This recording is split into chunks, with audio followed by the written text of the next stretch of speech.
In this video, we are going to show you how to install panels. Paneling can seem like a daunting task, but it's really easy and anyone can do it. All you need to completely transform a room is some timber and a fresh coat of paint. And here are all the tools and materials you'll need. For the full list, check out the description below.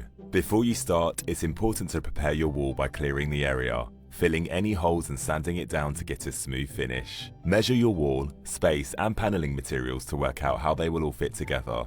Top tip, it's always worth sketching out your design to help you visualize your idea. Once you have your measurements, begin marking them out on the timber and then saw across at the relevant angle. And repeat this process so that all your cutting is done in one go, sanding down the cut ends for smooth edges. Apply a thin undercoat so that your paint doesn't pool on the timber. Then paint one side to about halfway, as well as the top and sides, making sure to leave the underside bare. Now once they've dried, paint the other half.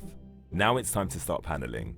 Partly hammer in the nails along the painted sides of the timber, making sure that you don't hammer them all the way through. Grab your first vertical length and apply construction adhesive to the opposite side. Then hold it in position on your wall. And remember to use a spirit level to make sure it's straight. Once it's in place, hammer your nails in the rest of the way. Take your first horizontal length, placing this piece of timber against the bottom of your fitted vertical length so that it forms a right angle. When you're happy with its positioning, hammer in your nails. Fit your second vertical length so that it's sitting parallel to your first one.